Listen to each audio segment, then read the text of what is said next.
daremos unos avisos. Por favor, mantengan su cámara y micrófono apagados durante la conferencia. De igual manera, durante la charla podrán dejar sus preguntas en el chat que les sean leídas al finalizar la presentación, al igual que puedan tener acceso a su micrófono para poder intervenir. Ahora, en esta charla denominada Introducción a la Endocrinología Veterinaria, nos centraremos más detalles sobre la endocrinología en animales de compañía, campo en el cual nuestro ponente invitado tiene un gran conocimiento y experiencia de ello. Y hoy nos va a compartir un poco de ello. Nuestro ponente en esta ocasión es el médico veterinario Gustavo Chuquillanqui, egresado de la Universidad Nacional Mayor de San Marcos, cuenta con una diplomatura universitaria en microbiología en pequeños animales de la UCASAL. En Argentina es especialista en clínica médica de pequeños animales obtenida en la Universidad de Buenos Aires, Argentina, además de que es miembro de la Sociedad de Microbiología Comparada. También además es miembro de la Sociedad Europea de Endocrinología Veterinaria. Cuenta con un posgrado en endocrinología en pequeños animales en la Universidad Maimónides en Argentina. Y además cuenta con una actualización en endocrinología y metabolismo en la Sociedad de Argentina y endocrinología y metabolismo en el SAEM de 2020 a 2021. Hoy tenemos el gran honor de contar con el componente de nuestra última charla, en nuestra charla de este mes, junio. Así que a continuación, sin más preámbulos, le doy el paso al doctor. Muchísimas gracias.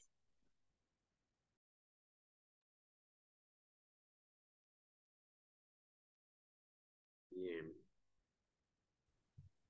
Bien, buenas noches, doctores, buenas noches, alumnos. Bueno, en primer lugar, agradecerles por la invitación al grupo estudiantil, el IPSA de la Universidad Ricardo Palma. Si no me equivoco, creo que es el primer acercamiento que tengo con la Universidad Ricardo Palma, así que bueno, siempre dispuestos a compartir un poco de endocrinología. Em, esta es un área muchas veces temida por muchos, pero sentando las bases teóricas y bases prácticas, yo creo que vamos a poder tener algunos conceptos que nos van a servir para nuestra práctica a futuro, ¿sí? Entonces voy a compartir mi pantalla.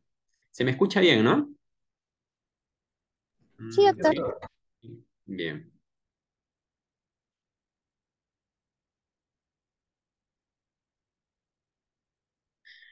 A ver. Bueno, voy a dejarles de todas maneras, porque en la segunda, tercera diapositiva quisiera que me ayuden llenando un formulario. Mentimeter.com. Ahí le estoy dejando el enlace para que pueda ingresar. Ahora les doy un código, ¿sí?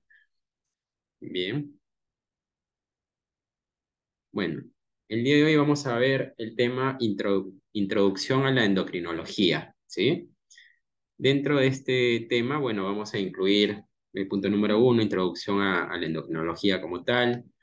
Vamos a ver cómo la alteración de un eje hormonal va a generar algunos signos clínicos y además cómo esta alteración de un eje hormonal se va a expresar también en las pruebas hormonales, en las pruebas analíticas.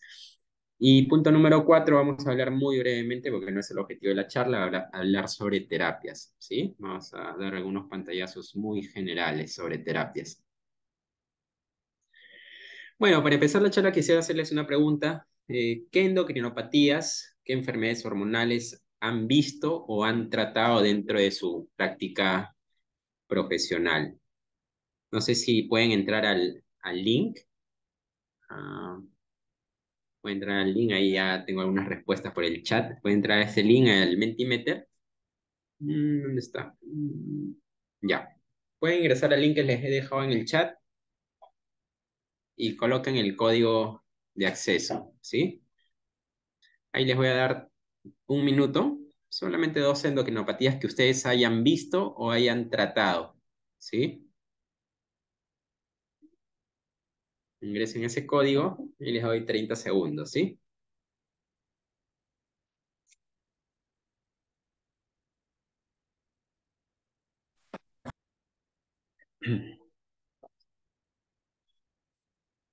Tienen opción para dos endocrinopatías. Si por ahí no han visto ninguna todavía, no coloquen ninguna, ¿sí? Para saber por lo menos que están participando. Ya, a ver, voy a dejar de compartir un segundo para ver sus respuestas y ver si no se han dormido. Ya, bien. Solamente tengo 3 respuestas. ¿Y cuántos somos en la sala? Somos 23. Ahora sí. Sí, a ver, les dicto el código. Les dicto el código. El código es 83569829. ¿Sí? Ahí les estoy dejando el código también en el chat para que me puedan comentar. Correcto. Sí. Ujú. A ver, quiero ver algunas respuestas más. Bien. Dos más y continuamos.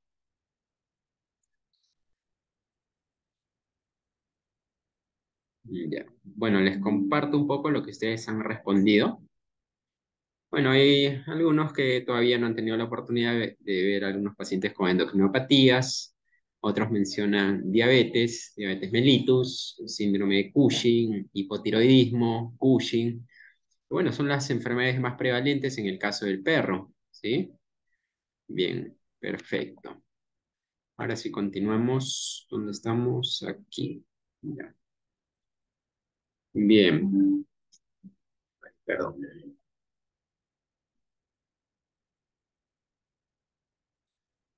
Bueno, dentro de sus respuestas han mencionado 3 de las principales enfermedades endocrinas en el caso del perro.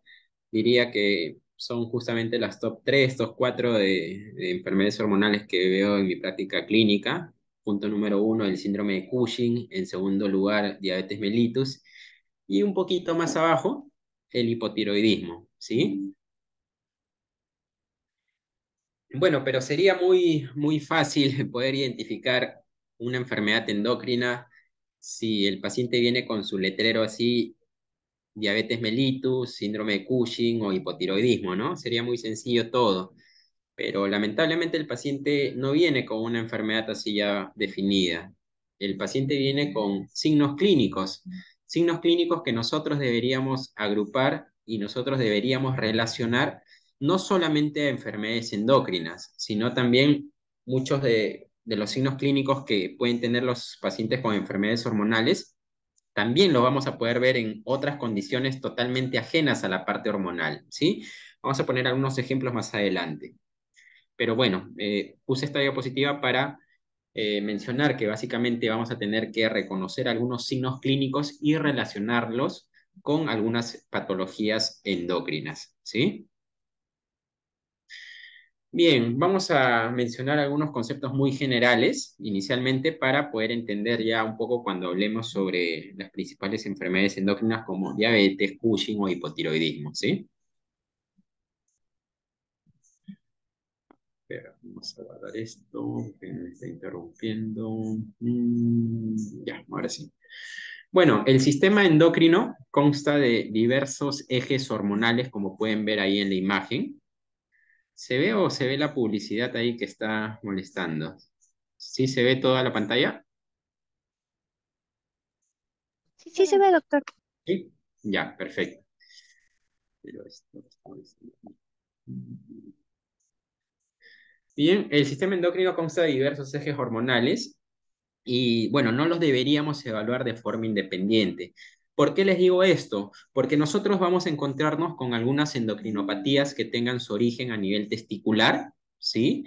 Pero que van a generar signos dermatológicos, por ejemplo, similares a lo ocurrido de repente en una patología adrenal o similares a lo que puede ocurrir con un problema de tiroides, ¿sí? De la misma forma, cuando hablemos, por ejemplo, de alteraciones endócrinas asociadas a la glándula adrenal, por ejemplo, si nos referimos a un síndrome de Cushing, un poco para entrar en contexto de lo que es el Cushing de forma muy resumida, el síndrome de Cushing es una enfermedad muy frecuente en perros que se origina ya sea por un tumor hipofisario o por un tumor adrenal, donde finalmente va a generar un exceso en la producción de cortisol en el paciente, ¿sí? Entonces, este exceso de cortisol en el paciente puede inhibir el eje tiroideo, ¿sí? Es importante entonces saber que el exceso de cortisol puede suprimir el eje tiroideo. ¿Por qué es importante saberlo? Porque si nosotros solamente hacemos evaluación en ese paciente del perfil tiroideo, probablemente terminemos diagnosticando un hipotiroidismo, que no es un verdadero hipotiroidismo, sino es una supresión del eje tiroideo asociada a una enfermedad primaria que es el síndrome de Cushing, ¿ok? Justamente ahí podemos caer en errores en el diagnóstico y en el tratamiento, si no consideramos esta relación entre el cortisol y el eje tiroideo. Por otro lado, también buscando analogías entre ejes hormonales, en un paciente con síndrome de Cushing que tiene un exceso de cortisol, este exceso de cortisol en mayor o menor medida va a generar resistencia insulínica, ¿sí? Y en algunos pacientes con Cushing incluso pueden llegar a desarrollar una diabetes mellitus, porque a veces la resistencia insulínica es tan marcada que finalmente nos lleva a otra patología.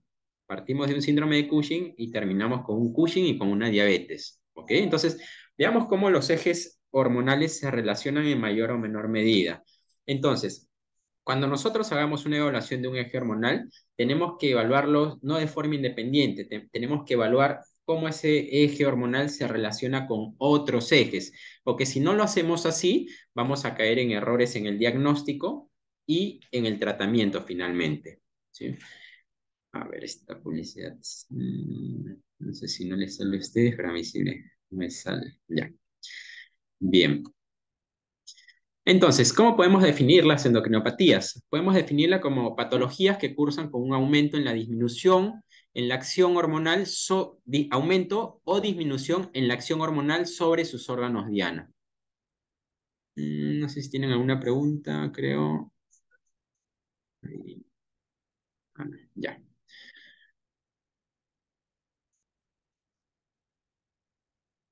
Bien, entonces vamos a poder clasificar a estas endocrinopatías como endocrinopatías asociadas a una hiperfuncionalidad o endocrinopatías asociadas a una hipofuncionalidad, ¿sí? Dentro del primer grupo, las patologías asociadas a una hiperfuncionalidad de la glándula, les pongo tres ejemplos.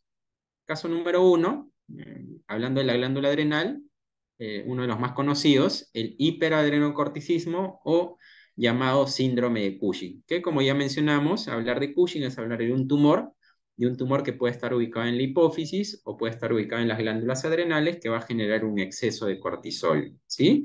Es una de las enfermedades que más veo en mi práctica clínica y principalmente se da en perros geriátricos principalmente, pero a veces hay algunas excepciones. Cada vez vemos un poco más de perros con Cushing a edades un poco más tempranas, ¿sí?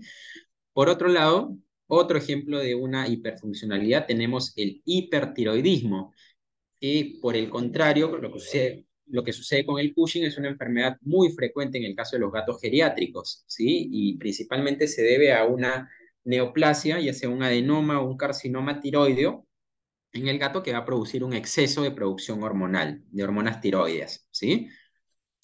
Y por otro lado tenemos otro ejemplo, el insulinoma. Hablar de insulinoma es hablar de un tumor pancreático productor de insulina, ¿sí?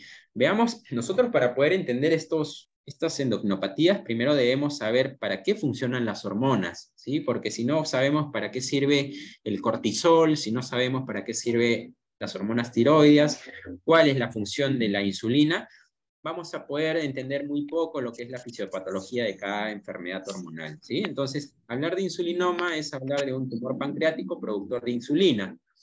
Ahora, yo les pregunto, ¿para qué sirve la insulina? ¿Es una hormona hiper o hipoglucemiante? No sé si pueden por ahí responderme en el chat. ¿La insulina es una hormona hiper o hipoglucemiante? ¿Pueden abrir el chat o me pueden escribir alguien? ¿La insulina es una hormona hiper o hipoglucemiante? Sí, la insulina es una hormona hipoglucemiante, ¿no? Canaliza la glucosa que hay en sangre hacia los tejidos periféricos. Entonces, si sabemos esta función de la insulina, ¿qué creen que va a ocurrir cuando hay un tumor pancreático productor de insulina? Hay mucha insulina, hay mucha hormona hipoglucemiante, entonces prácticamente la glucemia va a empezar a disminuir, porque toda la glucosa se va a los tejidos periféricos por acción de este exceso de insulina. Y un signo que ustedes sepan de una hipoglucemia, principalmente el paciente con insulinoma llega a consulta por convulsiones, ¿sí? Entonces, el paciente no va a llegar con un cartel de insulinoma, ¿sí? Va a llegar con algún signo clínico que nos debería alertar. Llega con una convulsión, tomemos como un diferencial un insulinoma, ¿sí? El insulinoma principalmente se produce en animales mayores, ¿no? Es muy, muy raro, no puedo decir que nunca va a pasar, porque ¿no? Puede pasar cualquier cosa dentro de lo que es la biología, pero es una enfermedad más que nada de perros mayores, ¿sí? Por otro lado, tenemos las hipofuncionalidades, tomando como ejemplo estas mismas glándulas, la adrenal, la tiroides y el páncreas. ¿Qué tenemos acá? Hablando de las hipofuncionalidades respecto a la glándula adrenal, tenemos el llamado, el conocido síndrome de Addison o hipoadrenocorticismo. Hablar de un síndrome de Addison es hablar de una insuficiencia adrenal, es decir, la glándula adrenal deja de producir sus hormonas. Dos hormonas, díganme que conozcan, que produce la glándula adrenal. Uno es el cortisol, ya lo dije, la otra hormona, cortisol y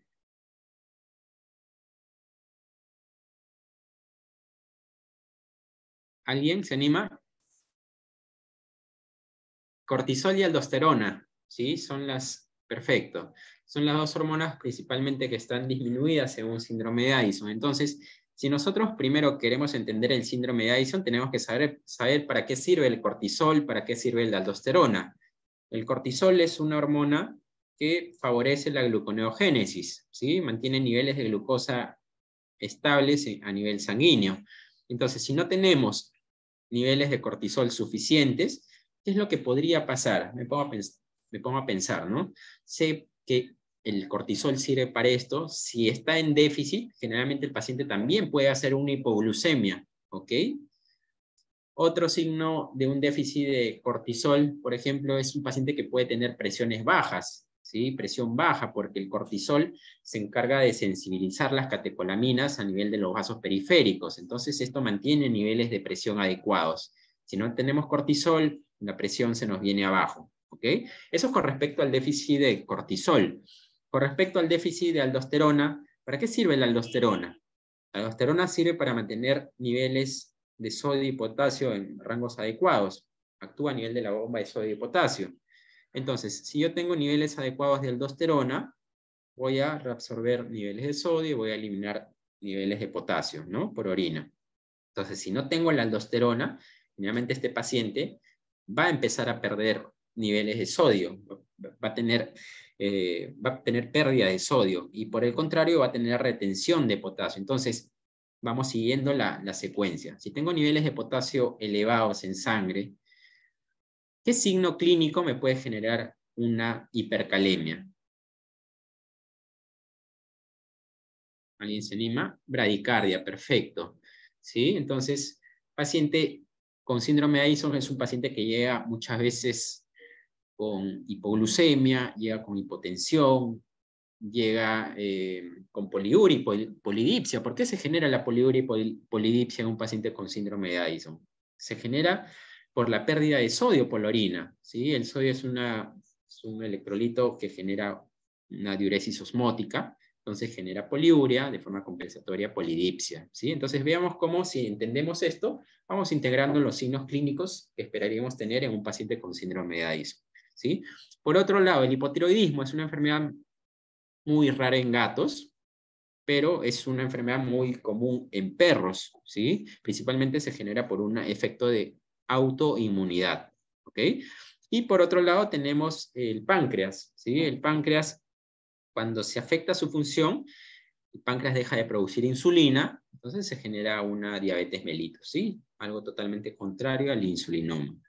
Entonces, estos son ejemplos de hiper y de hipofuncionalidades, ¿sí? Perfecto. Vamos avanzando. Entonces, bueno, podemos clasificar al paciente con sus endocrinopatías hipofuncionales o hiperfuncionales. Pero ahí nos quedamos. No, es importante saber no solamente si un paciente tiene una hiper o hipofuncionalidad, sino también es importante saber cuáles son los mecanismos involucrados en estas hiper o hipofuncionalidades, ¿sí? Acá vamos a ver cada uno de estos puntos con ejemplos, pero quisiera que tengan presente que nos vamos a referir a hipofuncionalidades primarias, secundarias o terciarias cuando hablemos de dos ejes hormonales principalmente, ¿sí? Cuando hablemos del eje hipotálamo, hipofisario, tiroideo, y cuando hablemos del eje hipotálamo, hipofisario, adrenal, ¿sí? Cuando hablemos de esos dos ejes, vamos a hablar de problemas primarios, secundarios y terciarios. Cuando el origen del problema esté en el hipotálamo, vamos a hablar ya sea de una hiper o hipofuncionalidad terciaria, ¿sí? Cuando el origen del problema se encuentre en la hipófisis, vamos a hablar de una hiper o hipofuncionalidad secundaria. Y cuando hablemos o cuando tengamos un problema, ya sea en la glándula tiroidea o en la glándula adrenal, vamos a hablar de patologías primarias, ¿sí? Y bueno, hay otros mecanismos que ya lo vamos a ver en cada PPT, cada día. Bien, empecemos con las hipofuncionalidades. En cuanto a las hipofuncionalidades, tenemos como primer ejemplo las hipofuncionalidades primarias. Recordemos, hablamos de primaria, estamos hablando prácticamente de dos posibles ejes, el eje hipotálamo hipofisario adrenal o el eje hipotálamo hipofisario tiroideo. Pero si decimos primaria es porque o nos estamos refiriendo a la tiroides o a la glándula adrenal. En este caso, un ejemplo típico de hipofuncionalidad primaria es el hipotiroidismo, ¿sí? El hipotiroidismo, como ya habíamos mencionado, es una enfermedad muy común en perros, principalmente en perros de mediana edad a edad avanzada, y se genera principalmente por un evento de autoinmunidad sobre las glándulas tiroideas, ¿ok? Entonces, una disminución en la síntesis tiroideas nos va a generar algunos signos clínicos, como por ejemplo este paciente es un Beagle, que es una raza con cierta predisposición al hipotiroidismo. ¿Qué signos clínicos vimos en Draco? Principalmente letargia, alopecia, vean la famosa cola de rata, y también sobrepeso u obesidad, ¿sí? Que son los signos más comunes en el caso de un hipotiroidismo. Y esto también se va a ver reflejado en las pruebas hormonales, ¿sí? No voy a detallar cada enfermedad porque hablar de hipotiroidismo, de diabetes, de síndrome de Cushing nos puede demandar horas, pero vamos a ver las principales características de cada endocrinopatía, ¿no? Entonces, esta sospecha lo confirmamos tanto con imágenes como con pruebas bioquímicas y finalmente con las pruebas hormonales. En un paciente con un hipotiroidismo primario, es esperable encontrar niveles de hormonas tiroideas, por ejemplo, la T4 total baja y la TSH alta, ¿sí? Esta TSH alta me está indicando que el problema no viene de arriba, no viene ni del hipotálamo ni de la hipófisis, sino el problema viene de la glándula tiroides. La hipófisis está produciendo niveles y cantidades normales de TSH, pero esto no se está reflejando en la T4 total.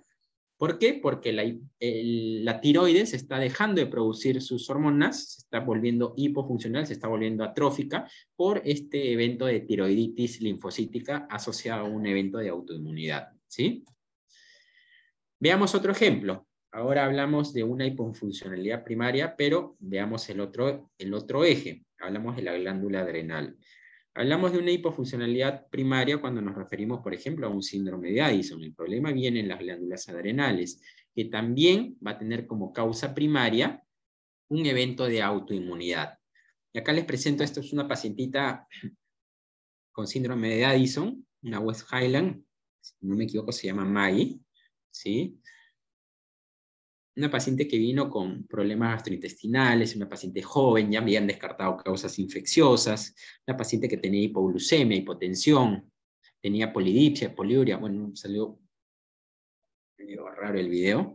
Una paciente que tenía temblores musculares asociados a la deshidratación, asociado a la hipoglucemia que presentaba, ¿sí? Es una paciente bueno, pudimos a buena hora hacer la confirmación hormonal. No sé muy bien el video, es una paciente que tenía temblores musculares, decaimiento, debilidad, polidipsia, poliuria, hipoglucemia. Todo lo que ya habíamos visto con respecto a la funcionalidad de cortisol y de la aldosterona. Pudimos hacerle las pruebas hormonales a este paciente. Miren, estos son datitos que le voy soltando, ¿sí? Tampoco no me va a alcanzar la hora para hablar del síndrome de Addison en su extensión, pero ¿ustedes cómo creen si tenemos un paciente con un problema gastrointestinal, con decaimiento, cómo creen que va a tener o debería tener sus niveles de cortisol ese paciente teniendo un estrés propio de alguna enfermedad? Sus niveles de cortisol deberían estar altos o bajos. Si es un paciente que tiene un estrés por cualquier enfermedad, deberían estar altos, ¿no? A este paciente se le midió el cortisol basal y estaba en 0.24. Raro, ¿no? Una paciente con un decaimiento, que está con problemas de vómitos, diarreas, que tenga el cortisol bajo, esto ya nos llamaba mucho la atención. Entonces lo que hicimos fue aplicarle, en ese momento todavía teníamos disponible en nuestro medio la hormona ACTH, que es una hormona que estimula a que la glándula adrenal libere toda su reserva de cortisol, ¿sí? Entonces, si yo a un paciente que no tiene Addison, yo le aplico la ACTH, esta glándula adrenal debería liberar todo su bloque de cortisol en sangre, debería tener niveles de cortisol muy altos, porque yo estoy estimulando esa glándula. Pero raramente, veamos, a Maggie le tomamos el cortisol basal y estuvo en 0.24. Le aplicamos esta hormona para estimular a su glándula adrenal y vean, se estimuló muy pobremente, hasta 3.5 microgramos por decilitro. Entonces, esto ya me dio la confirmación del diagnóstico de síndrome de Addison, ¿sí? Pero esto también lo podríamos evaluar con los electrolitos. Veamos los electrolitos de Maggie. Hiponatremia, hipercalemia, hipocloremia. Algo muy común también de encontrar en un paciente con síndrome de Addison asociado a un déficit de aldosterona, ¿sí? Bien. Estamos bien hasta aquí. Bien. Ahora, hablemos de una hipofuncionalidad secundaria. Esto, principalmente, como principal ejemplo, tenemos el hipopituitarismo, ¿sí? Es algo que es frecuente encontrar en esta raza, en los pastores alemanes. Vean, esto básicamente está asociado a una mutación genética donde la hipófisis deja de producir dos hormonas que son indispensables para un animal en crecimiento, ¿sí? Como por ejemplo la TSH, que finalmente va a hacer que el animal produzca mayor cantidad de hormonas tiroides, que sirven para el crecimiento, el desarrollo normal del animal, y por otro lado, también la hormona del crecimiento. Son dos hormonas que por mutaciones genéticas no se van a poder producir adecuadamente y justamente van a ocasionar este retraso en el crecimiento. Vean estos dos hermanos. Uno de ellos se desarrolló adecuadamente, mientras el otro no se desarrolló, ¿sí? Quedó muy pequeñito, ¿sí? Lamentablemente no pudimos hacerle la confirmación hormonal por un tema de la dueña, básicamente, pero lo más probable es que hayamos estado en este escenario. Y bueno, esto está principalmente reportado en esta raza, ¿sí? Algo un poco menos frecuente todavía son las hipofuncionalidades terciarias, es decir, acá tenemos un compromiso del hipotálamo. Hay muy pocos reportes sobre hipofuncionalidades terciarias, pero acá les coloco uno de ellos. No he tenido todavía este tipo de pacientes, pero se reporta, por ejemplo, un hipotiroidismo terciario en un perro, ¿ok? En este caso, ¿por qué se genera un hipotiroidismo? Porque todo nace del hipotálamo. Si el hipotálamo falla, la hipófisis no va a producir hormonas y por lo tanto tampoco la tiroides va a producir las hormonas tiroides, ¿ok? En este caso, el hipotiroidismo en este perro estaba ocasionado por un tumor a nivel hipotalámico que disminuía la producción de TRH. Si no hay TRH en el hipotálamo, no se estimula a nivel de la hipófisis a que se produzca TSH, y si no hay TSH, no hay quien estimule a la tiroides para producir sus hormonas, ¿sí? Bien. Y bueno, otro ejemplo de hipofuncionalidad es la iatrogénica. Otro ejemplo de hipofuncionalidad es la iatrogénica. En este caso tenemos, por ejemplo, gatos con hipertiroidismo Ojo, gatos con hipertiroidismo.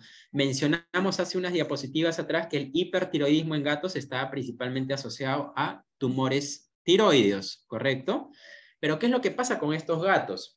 Cuando nosotros instauramos alguna terapia para disminuir el exceso de producción hormonal, ya sea con un tratamiento médico, ya sea con un tratamiento quirúrgico o con yodo radiactivo, lo que llevamos al paciente es al otro extremo, es decir, de tener una hiperfuncionalidad por alguno de los tratamientos que nosotros instauramos, lo llevamos al paciente a una hipofuncionalidad. Esto básicamente se veía a nivel en Europa, ¿sí? Porque allá en Europa tienen la disponibilidad de utilizar yodo radiactivo. Entonces, este yodo radiactivo termina destruyendo las células tumorales, pero si es que no se dosifica adecuadamente, a veces puede llevar a una destrucción total de la tiroides, ¿ok? Esto ya no suele ocurrir en Europa porque ahora están utilizando sistemas de dosificación personalizada para cada gato. De acuerdo al nivel de hipertiroidismo que tenga, utilizan cierta radiación, ¿sí? Entonces, al hacer la terapia personalizada, ya disminuye mucho la incidencia de tener un hipotiroidismo iatrogénico, ¿sí? Empezando lista ahí. Bien. Y tenemos una hipofuncionalidad también por resistencia. ¿A qué nos referimos con hipofuncionalidad por resistencia? En este caso tenemos, por ejemplo, lo que pasó con uno de mis pacientes, un paciente con diabetes mellitus, un felino, donde este felino tranquilamente puede tener niveles endógenos de producción de insulina, pero esa insulina no actúa correctamente cuando hay algún factor que me está generando resistencia insulínica. Como por ejemplo, ¿cuáles son las principales causas de resistencia insulínica en el gato? Tenemos muchas causas hormonales, un exceso de la hormona de crecimiento, un síndrome de Cushing, por ejemplo, un hipertiroidismo que no es tan frecuente como causa de resistencia insulínica, y también tenemos infecciones virales, pacientes gatos con leucemia, gatos con sida felino, el mismo estado inflamatorio o infeccioso del paciente me puede generar resistencia insulínica. De hecho, esto es lo que sucedió con este gato. Empezamos a utilizar insulina, 1 unidad cada 12 horas, 2 unidades cada 12 horas, 3 unidades cada 12 horas, y su diabetes no se controlaba. Entonces, dentro de la evaluación que se hizo, fue empezar a buscar causas de resistencia insulínica. Y una de ellas fue que el gato presentaba sida felino, ¿sí? Y eso es básicamente lo que nos estaba generando una resistencia insulínica muy marcada. Bien, ¿hasta ahí tienen alguna pregunta? ¿Ya se marearon o estamos bien todavía? ¿Estamos bien? Un sí, un no. ¿Sí? Bien. Perfecto. Ahora vamos a ver las hiperfuncionalidades.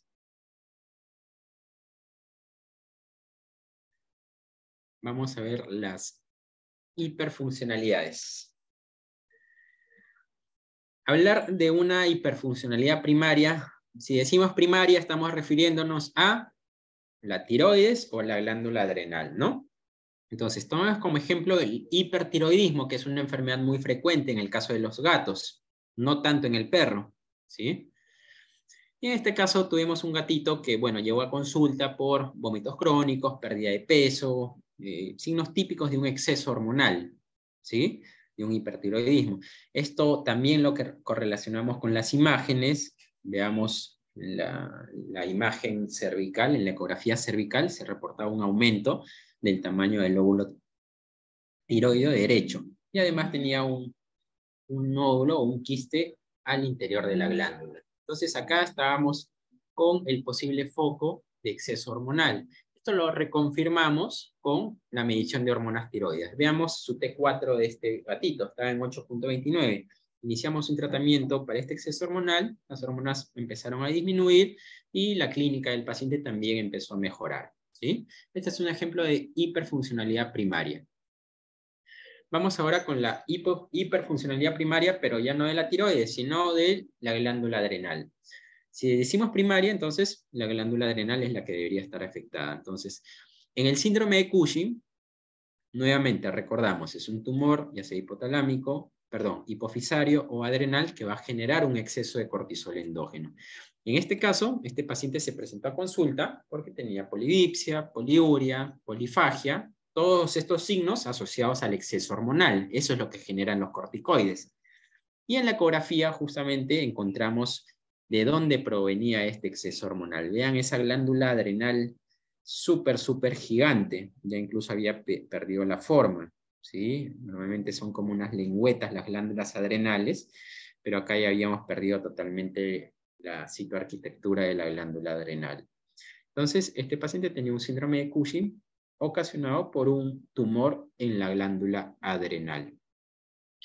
Seguimos con el Cushing. Voy a mencionar mucho el Cushing a lo largo de la presentación. En este caso hablamos de una hiperfuncionalidad secundaria, ¿sí? ¿Secundaria por qué? ¿Quién creen que esté comprometido? En este caso, la hipófisis, ¿sí? Como lo que ocurre con el caso de Holly. Holly es una hembrita que también presentó polidipsia poliuria, presentaba alopecia, y el origen de su Cushing era la hipófisis. ¿Y cómo identificamos que su Cushing se encontraba en la hipófisis? Integrando estos dos datos, tanto la ecografía abdominal como la medición de ACTH, ¿sí? Seguramente esperemos por ahí que más adelante podamos hablar de Cushing, porque en Cushing hay 2 a 3 horas tranquilamente para hablar, ¿sí? Es una enfermedad muy interesante, genera muchas alteraciones, así que sí, más adelante probablemente esperemos que podamos conversar solamente de Cushing. Pero en las glándulas adrenales veamos la diferencia en las imágenes con respecto al paciente con Cushing también, en la diapositiva anterior. Estas glándulas adrenales dentro de todo mantienen su forma. Han crecido, sí, pero no han perdido su forma. Entonces, el hecho de no ver pérdida del parénquima, no ver una disminución en la definición de la glándula adrenal, me hace sospechar que el problema no viene de la glándula adrenal, sino viene de la hipófisis. Entonces, ¿qué es lo que hago? Mido la hormona que se produce en la hipófisis. Medimos la ACTH, y si bien es cierto no teníamos una TSH significativamente alta, no teníamos una ACTH suprimida, ¿sí? Entonces esto le daba otro punto a favor del origen hipofisario, ¿sí? Entonces acá tenemos a Holly, una pacientita con síndrome de Cushing de origen hipofisario. Claro, después le hicimos una resonancia magnética para ver la dimensión del tamaño de ese tumor hipofisario. Y bueno, les presento este caso y incido mucho en por qué no solamente saber si el paciente tiene Cushing, es importante saber qué mecanismo está involucrado en el Cushing. Vean, acá les pongo un video, creo que este sí se ve bien. A ver.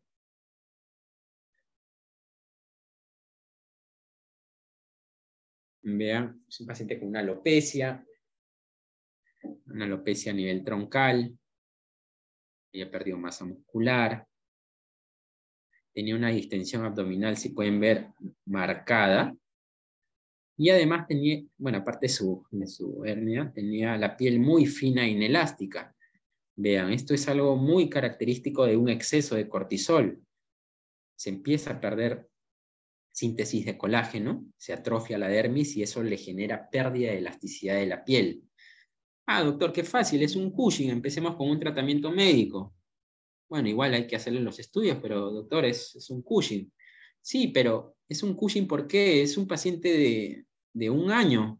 Muy raro, un paciente con Cushing de 1 año. Puede pasar, pero es muy raro. Lo que tenía este paciente era un Cushing de origen iatrogénico, es decir, tenía un tratamiento con corticoterapia por un tema dermatológico, ¿sí? Le estaban dando corticoides de forma crónica y eso le generó estos signos muy característicos del síndrome de Cushing, ¿sí?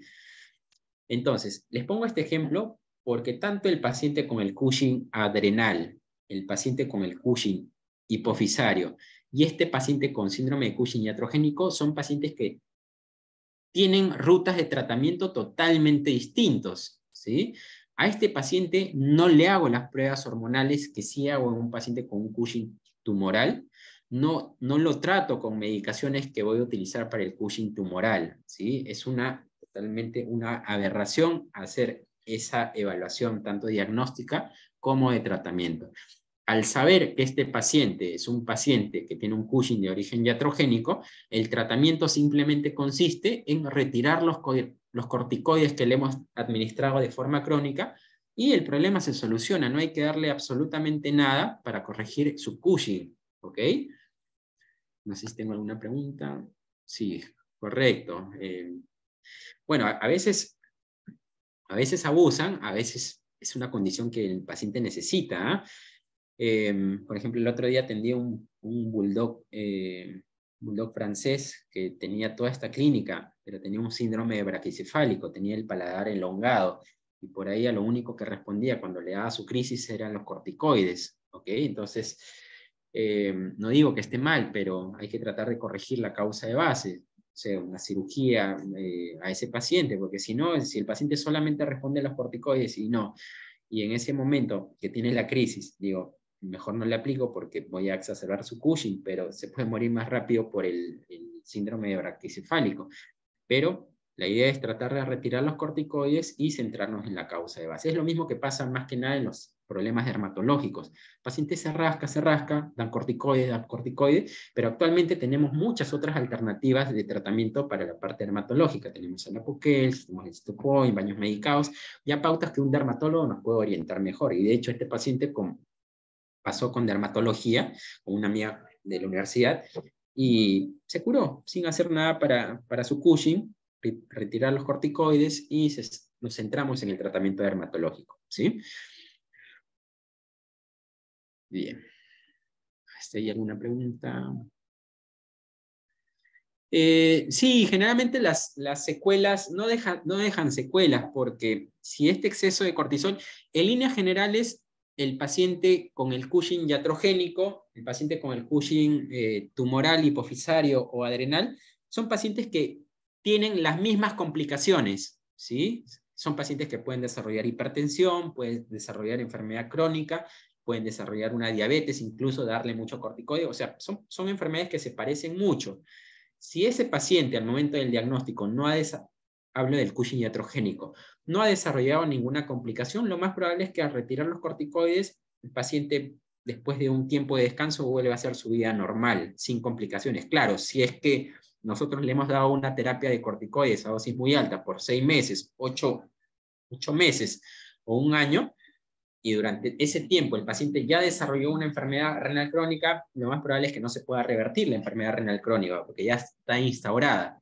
Pero si hasta ese punto el paciente no ha desarrollado ninguna complicación, lo más probable es que, suspendiéndole el tratamiento, no llegue a desarrollar más adelante ninguna complicación. Bien, y tenemos, bueno, otras variantes de síndrome de Cushing. El Cushing es una enfermedad muy compleja, pero muy bonita también. Síndrome de Cushing por una secreción de ACTH ectópica. Sabemos que si hablamos de Cushing estamos hablando del eje hipotálamo hipofisario adrenal. Pero en este caso, veamos este trabajo, se está produciendo ACTH no por parte de la hipófisis, sino por parte de un tumor pancreático, productor de ACTH. ¿Sí? Entonces, esta ACTH, si se forma en el pulmón, si se forma en el páncreas, igual va a terminar impactando sobre la glándula adrenal y va a desarrollar un Cushing. Pero vean este caso muy raro por secreción de ACTH ectópica. ¿Sí? Es algo muy raro, no suele pasar, pero está descrito. Y tenemos este otro Cushing, este otro hipercortisolismo dependiente del alimento. Este es un caso que reportaron, que mencionaban que después del alimento, este paciente liberaba un péptido vasoactivo a nivel intestinal. Y este péptido se iba a la glándula adrenal que tenía receptores para este péptido. O sea, de forma atípica, esta glándula adrenal tenía receptores para este péptido. Entonces, cada vez que el animal comía, se liberaba el péptido intestinal vasoactivo, y esto se unía a su receptor en la glándula adrenal. Entonces, cada vez que el paciente comía, liberaba una carga de cortisol significativamente alta, y esto le genera un Cushing. Algo muy raro también, suele ocurrir. Bien, vamos con los signos clínicos. ¿Cómo vamos de tiempo? Tenemos todavía. Bien. En cuanto a los signos clínicos, bueno, todo lo que hemos visto hasta ahora, los casitos que hemos visto, van a presentar signos clínicos los pacientes, pero estos signos clínicos van a depender de 3 factores principalmente, ¿sí? Van a depender del tiempo que lleve el paciente con esa enfermedad. No es lo mismo un paciente con Cushing que empezó su enfermedad hace 2 meses que un Cushing que empezó hace 2 años. Lo mismo pasa con la diabetes. Esto va a depender, los signos clínicos, también de la sensibilidad y resistencia. Este es un concepto muy interesante, lo vamos a ver más adelante. Y también los signos clínicos van a depender de la severidad del exceso o disminución hormonal. ¿Sí? Entonces, empecemos por el concepto de sensibilidad. ¿A qué me refiero con sensibilidad al exceso o al déficit hormonal? Vuelvo a poner el ejemplo del síndrome de Cushing. Veamos estos 3 pacientes. Estos 3 pacientes son 3 pacientes que tienen un diagnóstico de síndrome de Cushing, ya por pruebas bioquímicas, imágenes, pruebas de laboratorio, hormonal. Son 3 pacientes que tienen síndrome de Cushing, los 3 llegaron con polidipsia, poliuria, polifagia, pero ¿qué diferencias ven en estos 3 pacientes? Vemos que el paciente del medio tiene una distensión abdominal muy marcada, ¿sí? Y además vemos que en conjunto el paciente del medio con el paciente de la mano izquierda tienen una alopecia endocrina. ¿A qué me refiero con alopecia endocrina? Me refiero a una alopecia bilateral simétrica no pruriginosa, ¿sí? Pero veamos qué expresivos que eran estos 2 pacientes con su Cushing. Por otro lado, el tercer paciente, el de la mano derecha, es un paciente que también tiene Cushing, pero yo no veo una alopecia, no veo distensión abdominal, no veo piel fina inelástica, pero también tiene Cushing. Entonces, ¿por qué esta diferencia? Porque va a haber algunos pacientes que son mucho más sensibles al exceso de cortisol que otros, ¿ok? Hay pacientes que llegan con su Cushing, a mí me llama la atención, pacientes que ya tienen con un Cushing sin tratamiento 2 años y vienen con el pelaje abundante, como en este caso, del tercer paciente, no muestran signos dermatológicos tan marcados como otras razas, ¿sí? Entonces, ahí viene mucho el concepto de sensibilidad y resistencia. No esperemos encontrar la misma clínica dermatológica en todos los pacientes con Cushing, ¿sí? Eso se puede explicar por el concepto de resistencia y sensibilidad al exceso de cortisol. Veamos otro ejemplo de sensibilidad. Les comparto este caso, que me parece siempre muy interesante, hipoparatiroidismo primario. Pero bueno, no les puedo comentar de un hipoparatiroidismo primario si no sabemos qué significa esto. Hablar de un hipoparatiroidismo primario es hablar de la paratiroides.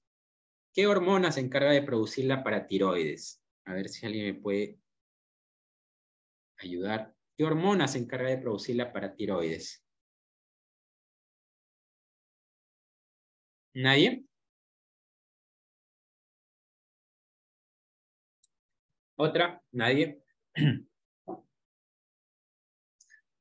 La paratormona, ¿sí? Paratormona es una de las principales hormonas que se producen a nivel de la paratiroides, ¿ok?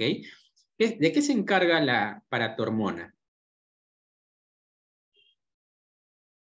¿De regular qué cosa? El metabolismo del calcio, perfecto. Entonces, calcio-fósforo, exacto. Entonces, si yo no tengo suficientes niveles de paratormona, es un paciente que tiende a la hipocalcemia, tiende a la hiperfosfatemia, ¿ok?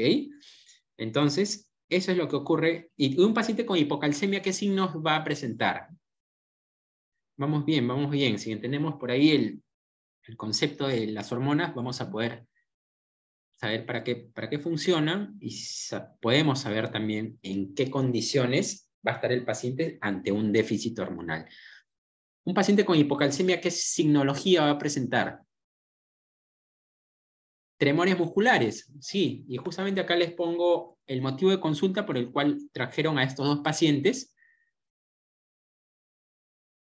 Vean, son 2 pacientes que tienen una hipocalcemia por un hipoparatiroidismo. Bueno, en ese momento solamente supimos que tenía hipocalcemia. Es un caso súper raro el del gato, el que le estoy presentando. De hecho, solamente hay más o menos unos 10 reportes a nivel mundial de una hipocalcemia por hipoparatiroidismo en gatos. En perros es un poco más común, Es rarísimo en gatos. Veamos. Son pacientes que tienen debilidad y tienen tremores musculares principalmente. Ustedes viendo la imagen sin ver los niveles de calcio de abajo, ¿cuál de los dos pacientes creen que tiene niveles de calcio aparentemente a nivel clínico más bajos? ¿Cuál de los dos casitos, el gato o el perro, parece que tiene una hipocalcemia más severa? El perro, ¿no? Sí, el perro parece que tuviese una hipocalcemia mucho más severa. Y justo yo también me preguntaba, ¿por qué este perro, si no tiene niveles de calcio tan bajos, o sea, los tiene bajos, pero no tan bajos como el gato, ¿por qué el gato no muestra mayor signología que en el caso del perro? Y ahí justamente la respuesta, el término de sensibilidad y resistencia.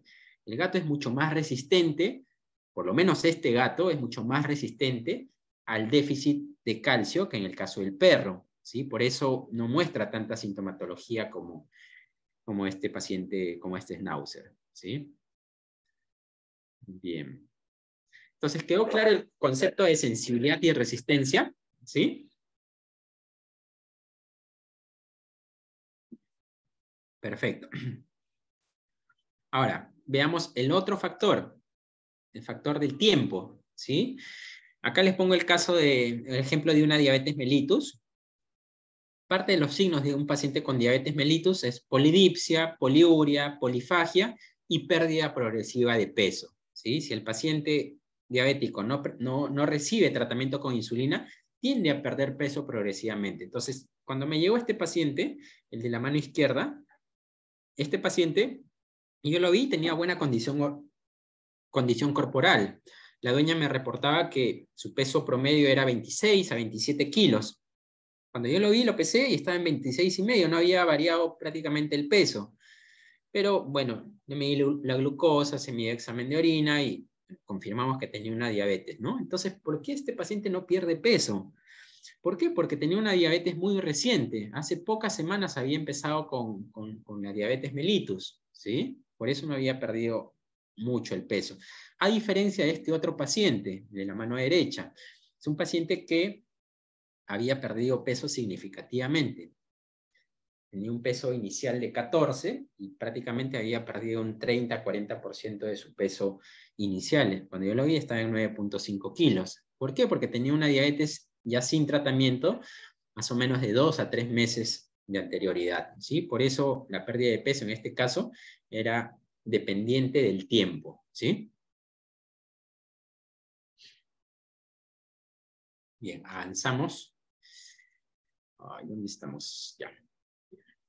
Y bueno, la severidad. Acá les pongo otro caso de un gatito o de dos gatitos con hipotiroidismo congénito felino. El hipotiroidismo es una enfermedad que cada vez estoy viendo con mayor frecuencia, se presenta en gatos en crecimiento por una disminución en la síntesis de hormona tiroidea por un déficit enzimático, ¿sí? La glándula tiroidea se desarrolló perfecto, pero hubo una enzima que no se llegó a sintetizar y una enzima no se sintetiza y no se sintetiza finalmente las hormonas tiroides, ¿sí? Entonces, esa es la causa de un hipotiroidismo congénito en el caso de los gatos en crecimiento, ¿sí? Son gatitos muy particulares y muy graciosos cuando llegan a consulta. Si ustedes pueden ver, son gatitos que tienen la cabecita grande, tienen las patitas cortas en relación con el cuerpo. Son gatos un poquito más cabezones en relación con el cuerpo, ¿sí? Tienen un crecimiento desproporcionado, ¿ok? Grábense ese concepto, porque el retraso en el crecimiento de forma desproporcionada es algo muy característico del hipotiroidismo congénito en gatos, ¿sí? Y vean, acá los valores de hormonas tiroides de este gatito salieron bajos, niveles de TSH muy altos, ¿sí? Entonces esto ya me dio la confirmación del hipotiroidismo en el caso del gatito número 1. En el caso del gatito número 2, lamentablemente es un gatito que, bueno, al tener problemas de constipación crónicas, llegó a desarrollar un megacolon que no respondió al tratamiento médico con laxantes, procinéticos, a enemas, tuvo que ser operado y lamentablemente falleció, ¿no? Y bueno, ahí viene el concepto de severidad. Tenemos dos enfermedades similares, pero en un gato se va a presentar con X complicaciones, mientras que en el otro gato, dentro de todo, va a responder bien al tratamiento médico y va a tener una respuesta a largo plazo favorable, ¿no? Bien. Hasta ahí tenemos alguna pregunta. Estamos... ¿desde qué mes? Acá me preguntan, ¿desde qué mes de vida se nota la desproporción?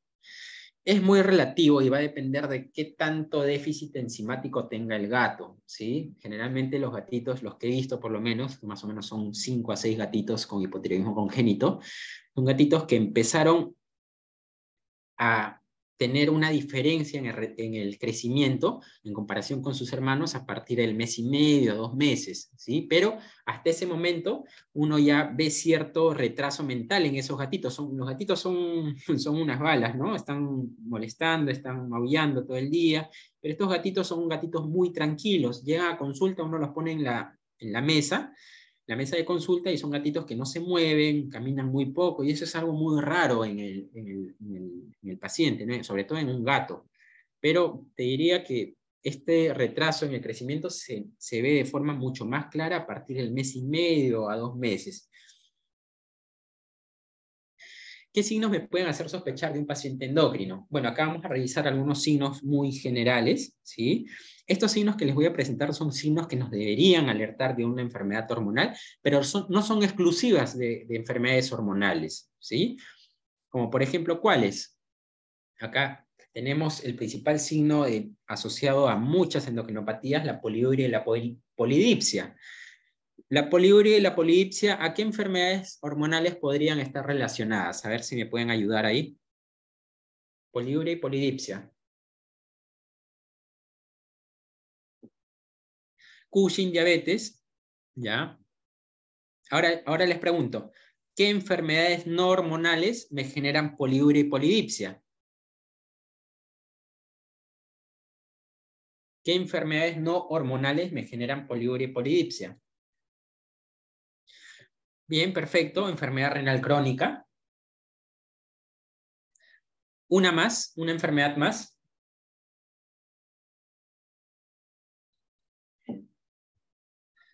Por ejemplo, una piometra también me puede generar poliuria y polidipsia, ¿sí? Otra enfermedad que me puede generar poliuria y polidipsia es una hipercalcemia, por ejemplo.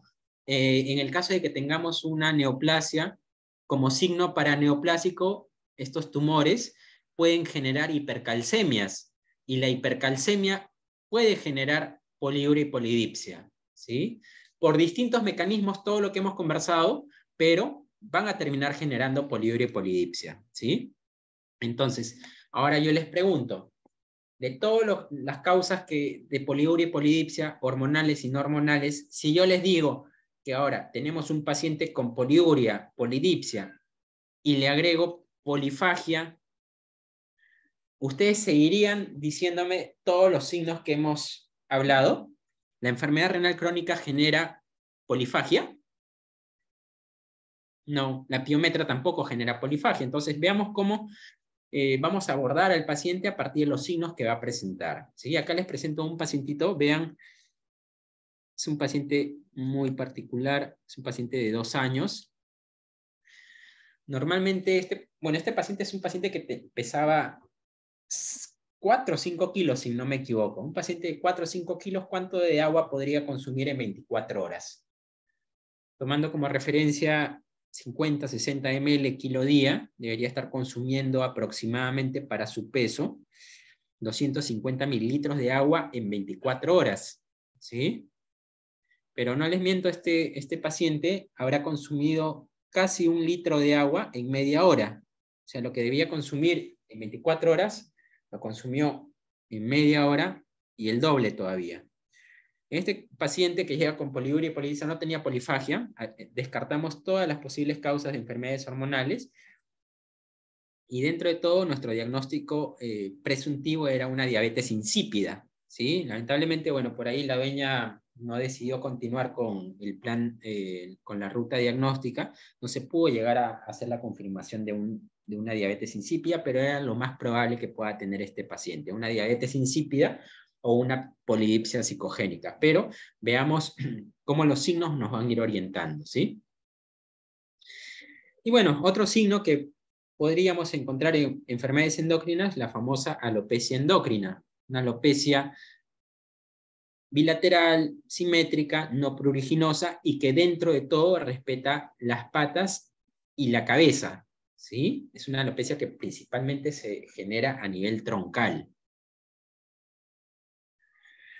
Otro hallazgo que nos puede aproximar a una enfermedad endocrina es la hiperlipemia. A veces uno no tiene todavía el chip de endocrinología. No sé, llega un schnauzer, quieren programarle una castración, quieren programarle una profilaxis dental, le hacen su riesgo quirúrgico y ven que el suero se vuelve medio lechoso después de una hora de haber tomado, ¿sí? Entonces, ese dato me indica que probablemente tengamos problemas en los triglicéridos en este paciente, ¿sí? A veces el dueño obvia algún signo que su mascota pueda tener o pasa desapercibido, pero deberíamos considerar una posible causa hormonal asociada a esta hiperlipemia dentro de la analítica general que uno le pueda realizar de rutina, ¿sí? ¿Qué enfermedades me pueden generar hiperlipemia? Bueno, ahí tenemos la diabetes, el Cushing, el hipotiroidismo como principales causas endocrinas de hiperlipemia. Claro, siempre y cuando el paciente haya tenido un ayuno de 10 a 12 horas, siempre y cuando el paciente por ahí no tenga una dieta grasosa, porque si el paciente ha comido 2 horas antes, lo más probable es que estemos detectando los lípidos asociados a la alimentación, ¿no? Y si el paciente por ahí come comida muy grasosa, es esperable también que pueda tener un suero lipémico. Entonces, deberíamos considerar posibles causas hormonales en pacientes con hiperlipemia, ¿sí? Incluso a veces uno no se da cuenta, ve la analítica, pero el laboratorio en la parte final te da una observación, suero lipémico, y a veces uno no le presta atención, ¿no? Entonces, habría que investigar a ese paciente. Bueno, no se le midió el colesterol y los triglicéridos porque uno no sospechaba nada inicialmente, pero a partir de ese dato puedo solicitar medición de colesterol y triglicéridos, y dependiendo qué tanto salgan o qué tan alterados salgan estos valores, ya empiezo a buscar una enfermedad hormonal en particular. Vuelvo a ser incisivo con el dueño, seguro que no tiene polidipsia, poliguria, polifagia, no está tomando un poco más de agua que antes. Son datos que te van a ayudar a orientarte a un posible diagnóstico presuntivo, ¿sí? La hipertensión también, sí, la hipertensión es un hallazgo que principalmente puede ir asociado a una enfermedad cardíaca, a una enfermedad renal, pero no nos olvidemos de las enfermedades hormonales como causas de hipertensión. Este es un paciente con síndrome de Cushing que tenía una hipertensión severa, ¿sí? No tenía problemas cardíacos, renales, su hipertensión era a causa del síndrome de Cushing, ¿sí? Y bueno, acá vemos su masa adrenal. Entonces, estos son los signos, un poco para resumir, que podríamos encontrarlos en un paciente con una enfermedad endocrina, pero no son exclusivos, ¿sí? Ya vimos la poliuria y polidipsia, puede ser por enfermedades hormonales como no hormonales. La obesidad también podría estar relacionada a algo hormonal, sí, pero también hay que ver si es un tema de la dieta, es un tema de predisposición genética, de repente es un paciente que no hace ejercicio. Entonces, considerar siempre otras variables. Dentro de ellas, las enfermedades hormonales. Y bueno, un poco para sintetizar todos los signos clínicos que hemos visto en los pacientes, estas alteraciones en los ejes hormonales también se van a ver reflejadas en las pruebas analíticas. ¿Recuerdan el paciente hipotiroideo? Con alopecia, letargo y obesidad, que son los signos más representativos del hipotiroidismo, pero esto también se va a ver reflejado en la bioquímica, en el hemograma. Por ejemplo, sabemos que las hormonas tiroides generan una función adecuada de la eritropoyetina. Si no hay hormonas tiroides, la eritropoyetina no se sintetiza adecuadamente y el paciente tiende a presentar una anemia normocítica normocrómica no regenerativa. ¿sí? Las hormonas tiroides se encargan de metabolizar los lípidos, el colesterol y triglicéridos. Al no haber hormonas tiroides, es esperable que haya una hiperlipemia, hipertrigliceridemia, hipercolesterolemia, ¿sí? Y finalmente, todo esto se termina confirmando con el perfil hormonal, ¿sí? Pero veamos cómo el diagnóstico involucra una serie de pasos que van desde los antecedentes clínicos, el examen físico, las pruebas hormonales generales. Nunca se salten las pruebas hormonales generales, ¿sí? No se vayan, sospecho de hipotiroidismo, le mido solamente la T4 y me olvido del perfil del examen de orina, me olvido del hemograma. No, siempre para nosotros interpretar adecuadamente las hormonas, tenemos que primero ver si el paciente tiene alguna otra alteración sistémica que me pueda estar influyendo en la medición hormonal, ¿sí? No nos vayamos directamente a medir hormonas. Hagamos una secuencia de pasos desde la clínica hasta la bioquímica, imágenes, examen de orina y finalmente laboratorio hormonal, ¿sí? Ahora, en el caso del paciente con Cushing, tenemos signos característicos de la enfermedad, como por ejemplo poliuria, polidipsia, polifagia, alopecia, jadeo de reposo, distensión abdominal. Todos estos signos van a ir directamente relacionados al exceso hormonal del paciente, ¿sí? Y esto también se refleja en la bioquímica, ¿sí? En el hemograma. Generalmente, muchos de los pacientes con Cushing tienen niveles de plaquetas muy altos, ¿sí? Porque el exceso de cortisol genera un impacto directo sobre la médula ósea, haciendo que produzca mayor cantidad de plaquetas. Muchas veces también se ve eritrocitosis, ¿sí? Aumento de las enzimas hepáticas, aumento de la fosfatasa alcalina. El cortisol, hay una isoenzima inducida, isoenzima de la fosfatasa alcalina inducida por esteroides. Entonces, mientras más alto tengamos los niveles de cortisol, más aumenta la fosfatasa. De hecho, la fosfatasa es un indicador muy sensible del exceso de cortisol. Muchas veces el paciente con Cushing va a llegar con niveles de fosfatasa de 300, 500, 1000, 2000, 3000, ¿sí? Y bueno, niveles de colesterol también elevados. El exceso de cortisol va a generar una inhibición sobre la hormona antidiurética, por eso estos pacientes pierden la capacidad de concentrar la orina, ¿sí? Tienen densidades muy bajas. Adrenomegalia bilateral, porque tenía un Cushing de origen, si no me equivoco, hipofisario este paciente, y bueno, esto lo confirmamos con una prueba de cortisol en orina, ¿sí? Bueno, no sé si por ahí los moderadores me podrían decir cuánto tiempo me queda para no pasarme.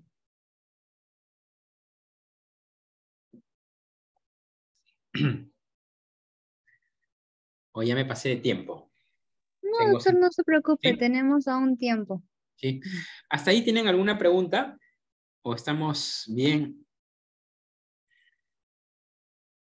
¿Hasta ahí tienen alguna pregunta? Sí, perfecto. Bien. Y en el caso de la diabetes mellitus, perdón. En el caso de la diabetes mellitus, bueno, la diabetes mellitus, ¿qué signos clínicos me va a generar esta hiperglucemia? Cuando el paciente con diabetes supere los 180 o 200 miligramos por decilitro de glucosa en sangre, a partir de este valor se va a superar el umbral de reabsorción renal de glucosa, ¿sí? Entonces el paciente va a empezar a perder glucosa por orina, esto va a generar una diuresis osmótica, y el paciente por este mecanismo va a generar poliuria, de forma compensatoria va a generar polidipsia, como a nivel del centro del hipotálamo también no hay una inhibición por parte de la glucosa, también va a haber polifagia, y como, bueno, pierde toda la glucosa por orina, va a empezar a perder peso progresivamente. Entonces, estos son los signos típicos del paciente con diabetes mellitus. Que muchas veces van a estar en parte relacionados o van a tener alteraciones bioquímicas similares que un paciente con Cushing, ¿sí? Claro, a excepción de la glucosa, que es ya por la diabetes, ¿no? Pero un análisis básico y distintivo que me puede ayudar a orientarme, porque muchas veces llega el paciente con polidipsia, poliuria, polifagia, uno se puede poner a pensar, ¿no? ¿Será síndrome de Cushing o será una diabetes? ¿Qué puede tener esta mascota? Entonces, hago un examen de orina básico. ¿Cómo esperaríamos encontrar la densidad urinaria en un paciente con síndrome de Cushing? En un paciente con Cushing esperaríamos que la densidad urinaria esté baja, ¿no? En el cambio, un paciente con una diabetes mellitus, como pierden glucosa, pierden cuerpo cetónico, esperaríamos que la densidad urinaria esté baja.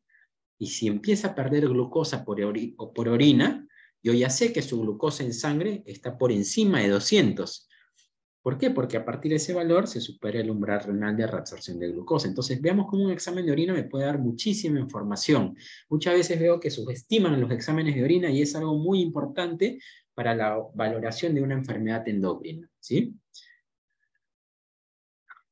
Bien. Y bueno, les quería hacer por ahí, les preparé un cuadro. No sé si me pueden ayudar con los signos clínicos que esperaríamos encontrar en esta lista de enfermedades endócrinas, ¿sí?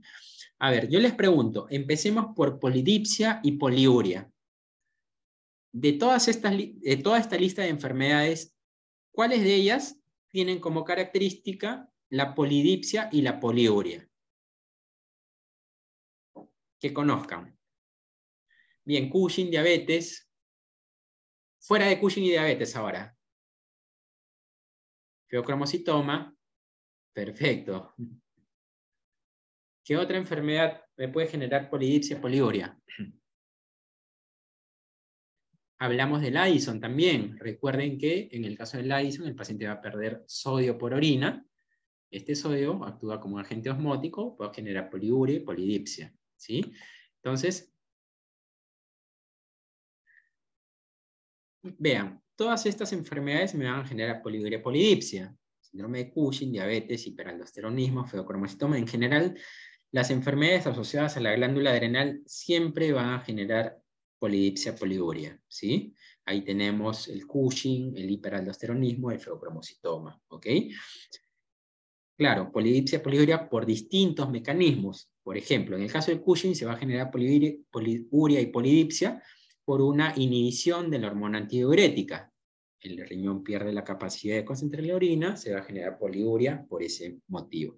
En el caso de la diabetes mellitus, se genera poliuria por una pérdida de glucosa que actúa como un agente osmótico, ¿sí? La única enfermedad de esta lista que no debería generar polidipsia, poliuria, es el hipotiroidismo, ¿sí? A veces, esto lo escucho muchas veces, doctor, sospecho de un hipotiroidismo porque el paciente tiene polidipsia, poliuria. Sí, pero el hipotiroidismo no genera polidipsia, poliuria. Entonces, veamos cómo vamos a empezar a enfocarnos frente a algunas enfermedades hormonales a partir de los signos clínicos, ¿sí? Les hago otra pregunta. De esta lista de enfermedades, ¿cuáles generan polifagia?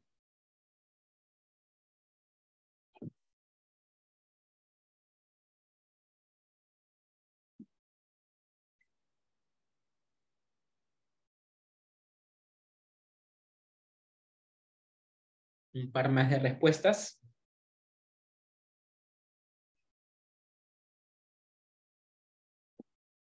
Ya, bien. De esta lista de enfermedades, por ahí las enfermedades principalmente, las más características van a ser el Cushing, la diabetes y el insulinoma, ¿sí? Por ahí el feocromocitoma podría generarme también polifagia, porque en el feocromocitoma también el paciente puede generar niveles de cortisol elevados, ¿sí? Por el cortisol podría subir, ¿sí? Pero como tal, no. Bueno, ahí tenemos las enfermedades que no generan. Pérdida de peso, diabetes mellitus, el feocromocitoma asociado a episodios de debilidad, ¿sí? El síndrome de Addison también. Más bien lo que va a generar, por el contrario, aumento de peso, es el hipotiroidismo y el insulinoma, ¿sí? ¿Por qué? Porque la insulina es una hormona anabólica por excelencia. Entonces, paciente con insulinoma, sí, puede tener convulsiones y X cosas, pero son pacientes que muchas veces llegan a consulta con una buena condición corporal, ¿sí? Porque la insulina es una hormona anabólica, ¿sí? Y, bueno, el síndrome de Cushing lo puse en amarillo porque el síndrome de Cushing puede tener tanto una pérdida de peso como una ganancia de peso, ¿sí? Una pérdida de peso, ¿por qué? Porque el exceso de corticoides genera pérdida de masa muscular, ¿sí? Catabolismo proteico. Pero a su vez, ¿por qué puede presentar un aumento de peso? Porque redistribuye la grasa a nivel central. Muchos de estos pacientes tienen un acúmulo de grasa visceral, ¿sí? Y eso puede hacer que aumenten de peso. Piel y pelaje, alteraciones a nivel de la piel y pelaje. El hipotiroidismo y el Cushing. De ahí todas las demás enfermedades no. Y bueno, la mayor cantidad de ellas van a generar debilidad, ¿sí? Excepto la diabetes insípida. Hipertensión, muchas de ellas van a cursar con hipertensión, el cromocitoma, el hiperaldosteronismo, la diabetes. No tanto la diabetes, pero en algunos pueden estar asociados a hipertensión. El síndrome de Cushing también es el 80% de pacientes con Cushing tienen hipertensión. El Addison más bien genera lo contrario. El síndrome de Addison genera hipotensión. Y bueno, donde no debería haber alteraciones a la presión es en la diabetes insípida, insulinoma e hipotiroidismo. Bueno, acá prácticamente la misma analogía con las principales enfermedades endocrinas en el caso de gato. Ya ahí les puse el cuadro. ¿Y siempre vamos a ver estas alteraciones en todos los pacientes? Bueno, lamentablemente no. Nosotros, en un animal sano, los ejes hormonales son dinámicos, ¿sí? Y en un animal con una patología hormonal, los ejes son más dinámicos aún. En el caso de un paciente con síndrome de Cushing, lo más probable es que ese paciente con síndrome de Cushing, ya sea con un tumor hipofisario o con un tumor adrenal, lo más probable es que no esté produciendo hormonas las 24 horas del día, ¿sí? Y justamente acá vienen los posibles falsos negativos. Yo justamente puedo tener un valor, teniendo el paciente con Cushing, puedo hacerle una prueba hormonal, y esa prueba hormonal me puede salir negativa.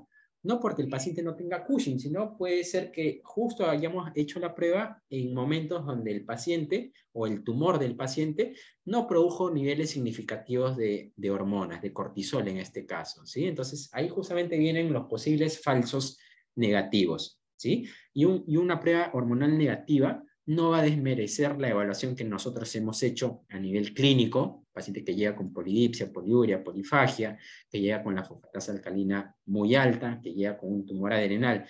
Le hago la prueba hormonal y me sale negativa, y una prueba hormonal negativa no va a desestimar toda la evaluación previa que nosotros hemos hecho, ¿sí? Esto es justamente lo que me pasó con esta pacientita, si no me equivoco, se llama Mía, ¿sí? Cuando yo la vi en diciembre del 2022, yo la vi, bueno, hasta ese momento, bueno, no, ya hace mucho tiempo más atrás, pero yo cuando la vi a Mía tenía niveles de fosfatasa alcalina de 398, ¿sí? Bueno, este es un paciente que tiene síndrome de Cushing, tiene la fosfatasa alcalina muy alta, el diagnóstico está muy claro, y además las pruebas hormonales salieron compatibles, teníamos toda la información compatible con Cushing. Pero yo veo los historiales, el historial del paciente, y veo que su fosfatasa alcalina en octubre estaba en 51, ¿sí? Pero ya la paciente para ese momento tenía prácticamente la misma sintomatología del momento que yo la vi. Entonces, si solamente me dejo guiar de la fosfatasa alcalina para aproximar o alejarme de una endocrinopatía, lo más probable es que cometa errores, ¿ok? Entonces, este paciente tenía toda la información compatible con un Cushing, y una fosfatasa alcalina normal no iba a desmerecer toda la evaluación adicional que se había realizado en Mía, ¿no? Pero bueno, empiezan a aparecer los pacientes que por ahí el patrón analítico no es 100% compatible, ¿sí? Bueno, ya para terminar, algunos principios básicos sobre funcionalidad. Esto es algo que deberían tener presente. Si yo sospecho de una hiper o hipofuncionalidad, en este caso hablando de la glándula adrenal, si yo sospecho que este paciente podría ser que tenga Addison, ¿por qué? Porque tiene cuadros gastroentéricos, es un paciente joven, tiene hipotensión, tiene hipoglucemia, tiene episodios de debilidad muscular.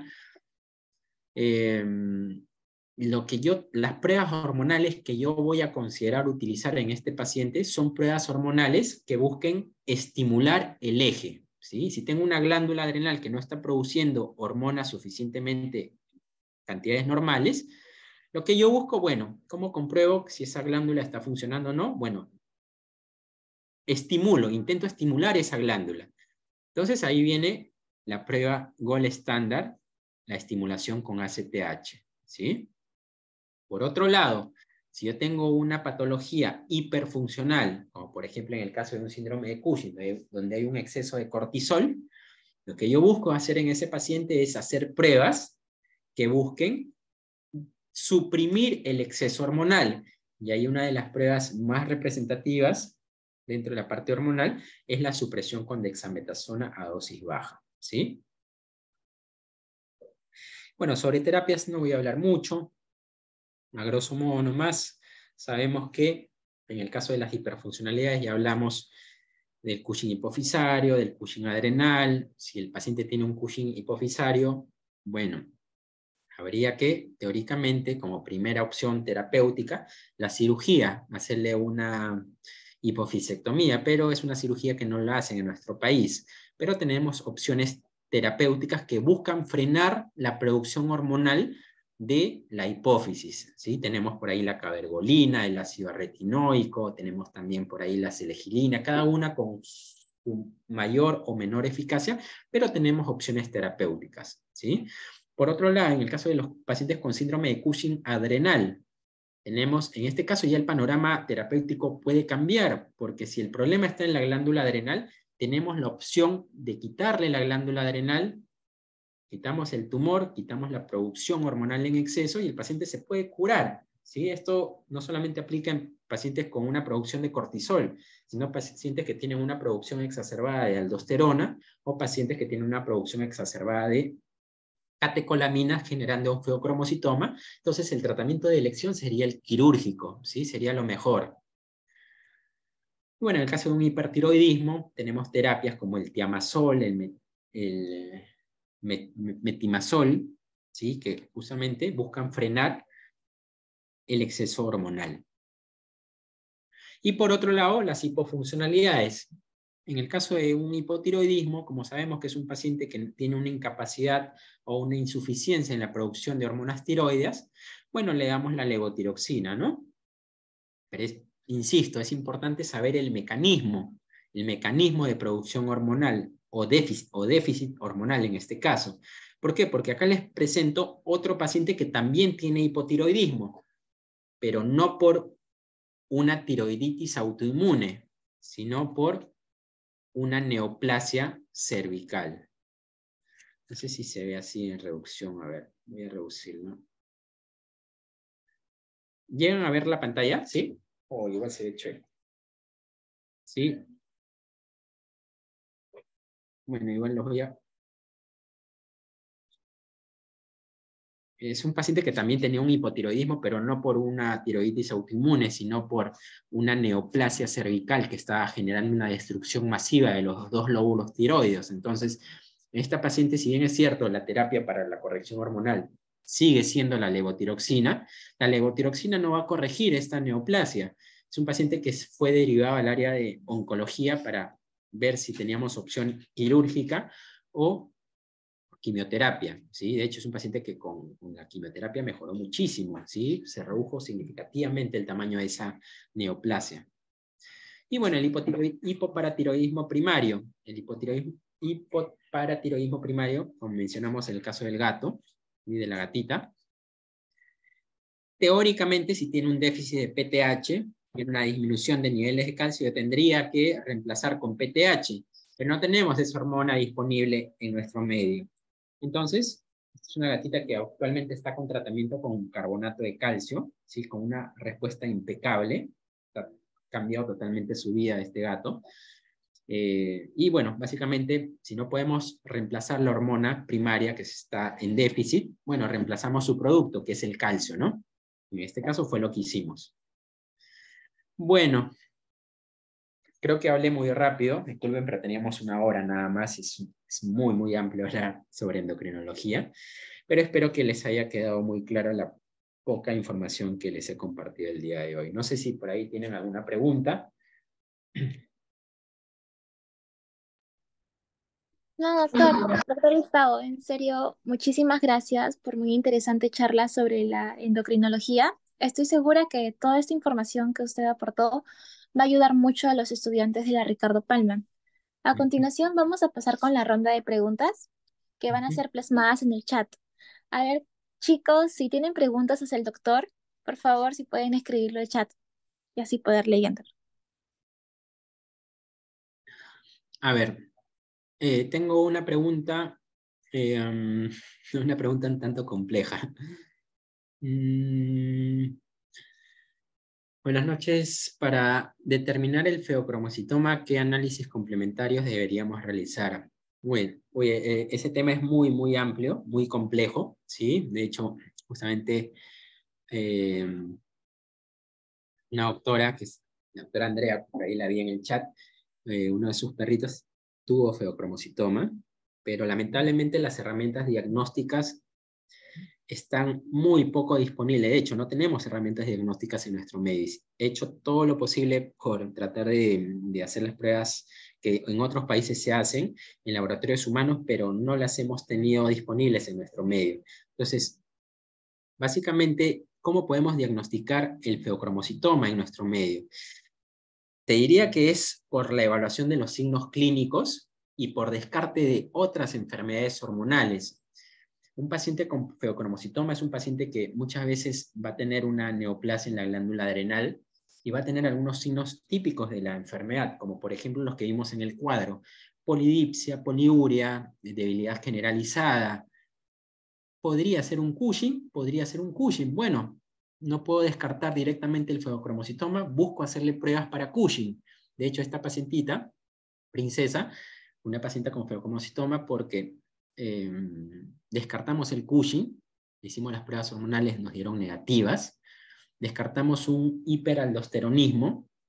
Si bien es cierto, es una enfermedad muy compleja de descartar, se tienen que mandar a laboratorios humanos, son pruebas muy caras también, pero una evaluación preliminar para ver si nos aproximamos o no a un hiperaldosteronismo es la medición de sodio y potasio. En un paciente con un hiperaldosteronismo esperaríamos encontrar niveles de sodio altos y niveles de potasio bajo, y eso fue lo que medimos en este caso en Princesa y dio normal. Entonces, el paciente tiene signos clínicos asociados, tenía hipertensión también.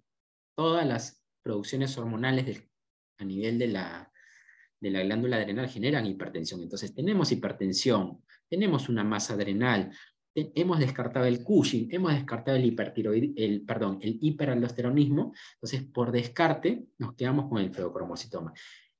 Y ahora diagnosticamos este feocromocitoma. Ahora, no tenemos herramientas para tratar en nuestro medio. Tuvimos que traer para Princesa una medicación de Argentina, que es la fenoxibenzamina, que es un bloqueante de las catecolaminas, y con esta medicación tuvimos una buena respuesta clínica.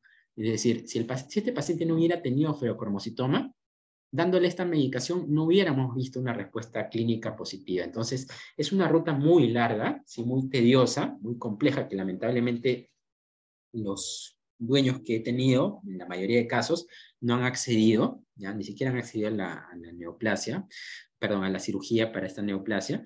Es una ruta que hay que tener mucho cuidado, porque si no hacemos toda esa secuencia de pasos, el paciente se puede terminar muriendo en la cirugía, ¿sí? Tratar de medicarlo, porque la medicación también reduce la mortalidad intraquirúrgica. Entonces, a buena hora pudimos tener toda esa ruta de evaluación en el paciente, pero es básicamente, por lo menos en nuestro medio, por descarte, ¿sí?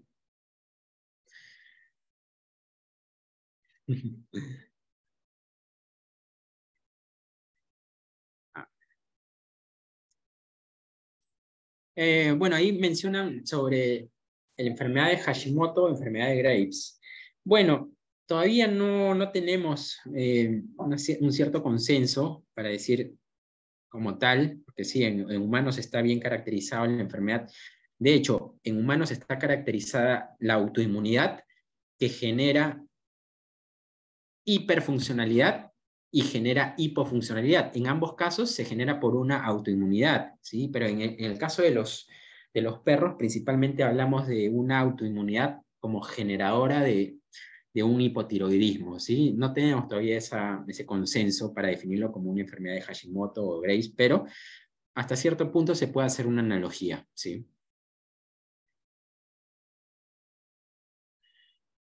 Bueno, creo que me faltó responderte la pregunta, Sofía. ¿Qué exámenes complementarios? Básicamente medimos presión, descartamos todo lo demás, Cushing y hiperaldosteronismo, hacemos la bioquímica, son pacientes que también pueden tener niveles de fosfatadas, enzimas hepáticas elevadas.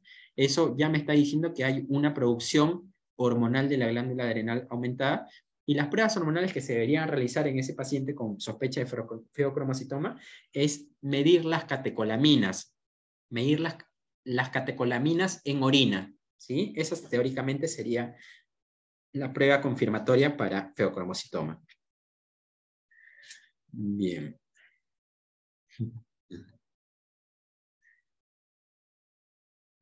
A ver, doctor, ¿y qué problema habría si se le llega a dar una dosis mayor de la indicada de trilostano a un paciente con tratamiento con Cushing? Bueno, esto pasaba mucho cuando recién salió el trilostano en los años 2000, por ejemplo.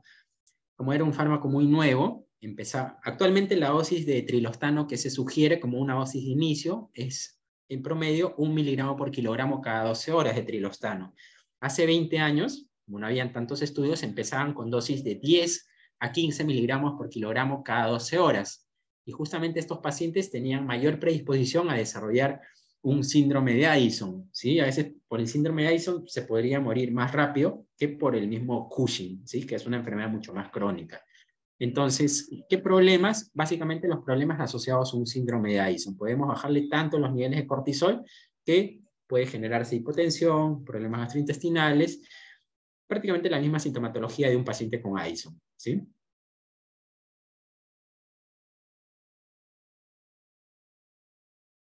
¿Cuál sería la importancia de la dieta y la nutrición en el manejo de los trastornos endocrinos en los perros? Uy, qué buena pregunta. Es una pregunta muy, muy compleja, ¿ya? Yo generalmente los pacientes endocrinos, bueno, hay muchas dietas, ¿no? Dietas para pacientes con problemas metabólicos, porque en la mayoría de casos son pacientes que tienen problemas en el colesterol, los triglicéridos, ¿sí?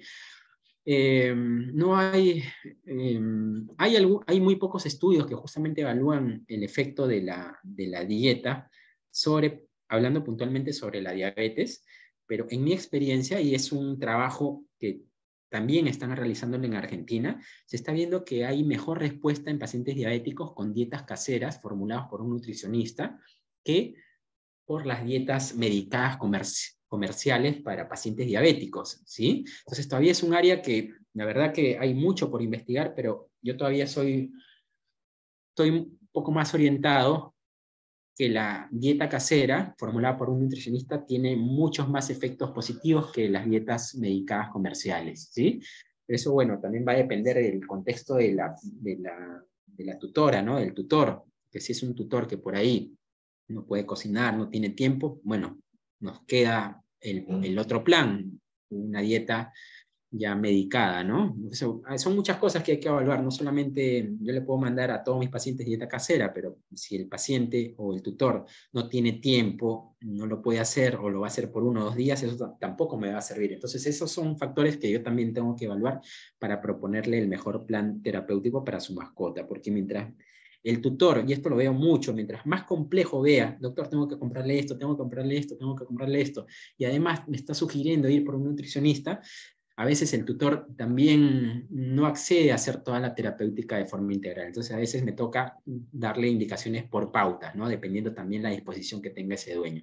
Pero sí, estoy convencido de que la dieta formulada por la dieta casera es lo mejor.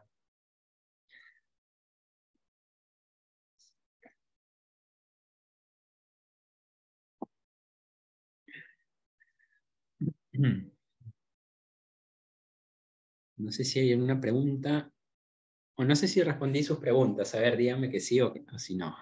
¿Sí?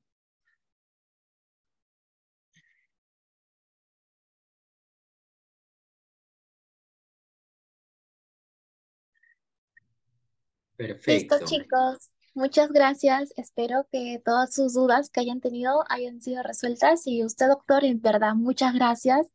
Nos encantó la charla del día de hoy y también nos hubiera encantado tener más tiempo para seguir conversando con usted.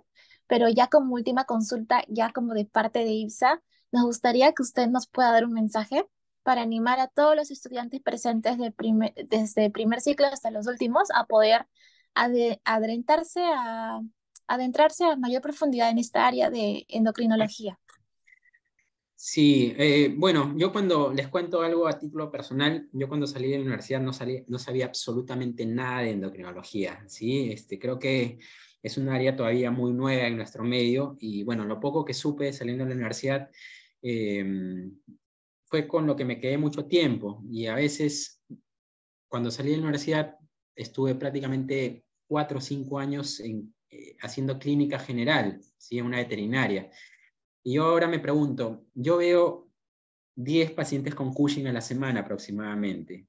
En 5 años, en 5 años que tuve mi práctica en clínica general, no puede ser que no haya, trabajando 6 días a la semana, no puede ser que no haya visto ningún paciente endocrino, ¿sí? Entonces, es importante que ustedes empiecen a reconocer los signos clínicos. Yo de repente en alguna otra charla vamos a hablar sobre pruebas hormonales. Muchas veces uno se deja guiar sobre las pruebas hormonales que ve o lo que el laboratorio te dice, y he encontrado muchísimos errores a nivel de muchos laboratorios. El paciente tiene un síndrome de Cushing muy evidente o tiene un hipotiroidismo muy evidente y a veces las pruebas hormonales me dicen otra cosa, repiten otro laboratorio y a veces más cuestionen más al laboratorio que a su evidencia clínica, a su propio conocimiento, ¿sí? Una hoja de papel no les va a desmerecer toda la evaluación que ustedes puedan hacerle al paciente. Y cuando tengan, porque seguramente lo van a tener, tengan un paciente endocrino, ya sea diabético, Cushing o hipotiroideo, traten de hacerle seguimiento hasta el último. Yo les puedo asegurar que si ustedes hacen el seguimiento de ese paciente desde la parte analítica, exámenes de sangre, van a aprender muchísimo, más que leyendo. Yo antes de dedicarme a endocrino estuve leyendo 3, 5 meses, libros y libros. Dejé de leer un mes y me había olvidado todo. De ahí empecé a dedicarme ya directamente a endocrino, viendo pacientes, haciéndole seguimiento, pude aprender muchísimo más. Entonces, cuando encuentren un paciente endocrino, exprímanlo al máximo. Es la única forma de aprender, ¿sí? Viendo casos clínicos, viendo estudios reales, no solamente leyendo, ¿sí? Bueno, eso sería todo. Gracias, doctor. Bueno, ¿Sí? ya como ya estamos finalizando, nos gustaría que todos los asistentes, por favor, puedan prender sus cámaras y de esta forma proseguir con la foto grupal de esta charla.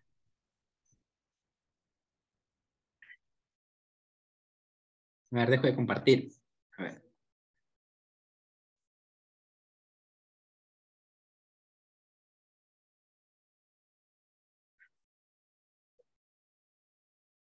No quieren prender su cámara.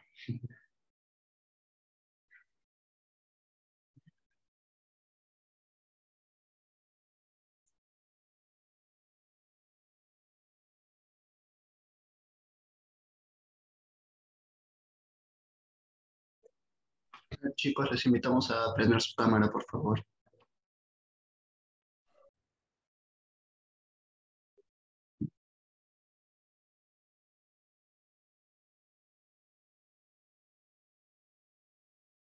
Vamos a esperar un ratito más para ver si se animan a prender su cámara y tomamos la foto grupal. De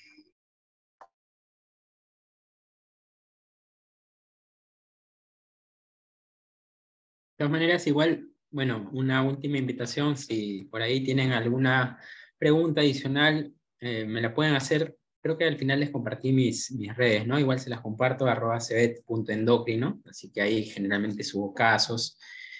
Y bueno, de repente el interés de alguno de ustedes. Así que por esa vía podríamos ir conversando alguna duda que puedan tener. ¿Sí? Bien. Listo, ahora voy a tomar la foto grupal. Sí, a ver, todos sonrían. Uno, ya están prendiendo justo. Ya, 1, 2, 3.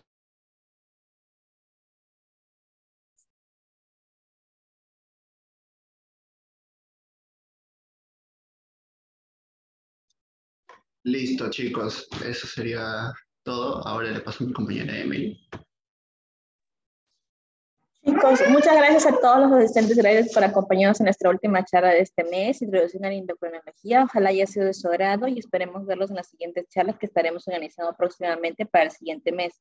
Eso sería todo por hoy. Nuevamente, muchas gracias y hasta la próxima. vemos. Chao, chicos.